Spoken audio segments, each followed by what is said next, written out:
isticmaarkii marka waxaa ka mida nala geliyey ama isticmaarka maskaxda naga haleelay waxaa ka mida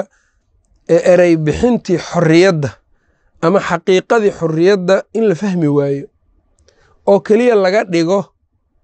shicaaraad halku dhegyo meel lagu qoro lagu dhejiyo yani halku dhig xaqiiqadii faariqi ka ah ka qaawan xorriyaddii dhan mafhuumka yani dadka dambe iyo weliba dadka sii imaanayo haddaan laga gaarin iyo xaaladan hadda annagaba aan ku jirno macnihii xorriyaddii musطalaxii erey bixintii xorriyaddii baa wuxuu noqday halku dhegye meel lagu dhigo lagu qurxiyo sidoo kale wax afka loogaga celceliyo bilahwi waalaghaani heeso muustiko rag iyo dumar isla cayaaro oo shahawaadkooda un keliya ka shaqeeyo ayaa macnihii maxaa sidan loo samaynaya ee xorriyaddii waayaa lagu leeyahay nacam kaanama xorriyaddii waxaa lagu soo koobay wax derbi lagu dhejiyo lagu qoro halku dhig derbi lagu qoro iyo rag iyo dumar meel ku wada boodbooda bis intaa ma dhaafsiisna xorriyaddii ma loo fakaraayo maxaa ka dhiman maxaa ka maqnaa maxaa yani dadkii yani xorriyaddii u soo dagaalamay iyagu maxay u dagaalamayeen maanta wixii ay u dagaalamayeen ma lahaayaa wax badan oo badan yaan marka aad loo fiirinaynin ama laga fekeraynin dadkii marka wax addoonsaday ee wax gumaystay waxay fariisteen albaabka tacliinta ummadihii ay gumaysteen siyaasadii tacliinta ayagaa u dejinayo yani xaqiiqada xorriyaddu waxay tahay ummaddu waxay xor tahay marka ay tacliinta ilmaheeda waafajin karto caqiidadeeda oo iyada ay degsan karto leanna caqiidadeeda ummadda iyadaa taqaane waxyaabaha in la ilaaliyo ay tahay waxyaabaha oo asalka aan guurin inuu guurana aynan ahayn caqiidada ka mid ah iyo iimaanka ka mid ah marka tacliin kasta oo dadka dhallinyarada ah ama ilmaha yaryar lagu tarbiyeynayo waa in iimaanku waa inay la jaan qaadi karto iimaankeena iyo waxyaabaha aan aaminsannahay maahan inuu qof kale yiraahdo waa la jaan qaadi kartaa oo annagana fahamsiiyo waa in innaga dadkeenni marka culimadii iyo dadka ahlu cilmiga ahaa ee ummaddan magaca ku leh ee qiimaha ku leh in ay iyagu marka tacliinta siyaasadeeda iyo manaahijteeda tala ku leeyihiin dabcan gumaysigii marka wuxuu fariistay albaabkii tacliintou fariistay iyo tarbiyada iyagaa marka waxay takhdiidinayaan dejinayaan siyaasada tacliimta oo waxay dhahayaan tanna annagayna dhibee maahan dadkiiniyey dhibee ma aha annagayna dhibee waay midaan isaga waa ajnebi dabcan laakiin dadkan loogu talagalay miyey dhibee dulmi miyaa ku jiro lanna wixii aan rumaynay oo qur'aanka iyo sunnadii nebiga sal ll salam yacni inay wax dulminayaan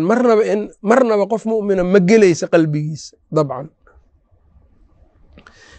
marka kuwii wax gumaystay ayaa marka siyaasadii tacliinta dhigaayo oo manaahijtii iyagaa dhigaayo fulinteedii xataa ma loo aaminayo dad kale iyagaa raba inay haddana xataa ay fuliyaan maxaad ka filaysaa marka jawi sidaas ardaygii ama ilmihii yaryaraa ee sidaa ku barbaaray siyaasaddaas tacliimiga ku barbaaray markay weynaadaan maxaad ka filaysaa marka lagana mashquuliyey waxbarashadii maalan diiniga ahayd xataa hadday meelo kale ka heli lahaayeen waa laga mashquuliyey maxaa laga filaya jawi muhlig ah oo wax halaagayo oo wax baabi'inayo dadka xorriyadda ka hadlo waa inay xorriyatu tacliim ay fiiriyaan oy ka hadlaan wax ugu daran waxaana shaki ku jirin dadka cuqalada ah arrinta noocaani inay gumaysi tahay waa fahmayaan dadka cuqalada ee caqliga u saaxiibka ah ayb tadakhul iyo faragelin qaraar weliba inay tahay waa dareemi karaan ayb mar kale haddii aad fiiriso sida loo kala dhexgelayo dadka iyo diintoodii sida loo kala dhexgelaya marka aad fiiriso siyaasadda tacliimta khariban waxaa ka mida dadkii iyo luqaddii diintoodii in la kala dhex galo oo la yiraahdo luqado kale la keeno meesha ama xataa gumaysigu laba wuxuu leeyahay khudada koowaad waxay tahay dadkan luqadan carabiga horta oo diintoodii ay ku fahmi lahaayeen meesha ka saar ama awooddeedii yaray maxaa laysaga dhigaa markaas dad iyaga la jecel yahoo la rabo oo luqadiiniyaa la hormarinaa tii aad u dhalateene soomaaligaa la hormarinaa baa la leeyahay nacam wafil xaqiiqana ninkaani soomaaliga iyo carabigu aad yani carabigaa u daran soomaaligana waa ku soo xigaa marna ma rabo leanna qofku markuu af soomaaligu si fiican u yaqaano wuxuu xiriir la yeelan karaa dadkiisa waaweyn iyagaa wax u sheegi karo lama rabo weli kaas xataa laakiin waa tallaabo labaad waaye oo middan marka yani midda horena waa tallaabo marka fem u ah midda dambena waa tallaabo insurance oo isku badbaadinayan ugu yaraan marka dambe ta kale ku xigtana waxaaba meeshii laga saaraa iyadana luqadii soomaaliga sida gumaysigu dalal badanba oo uga saaray luqadahoodii waxaad arkay dalalka ku hadla faransiiska mana aha faransiis ayaga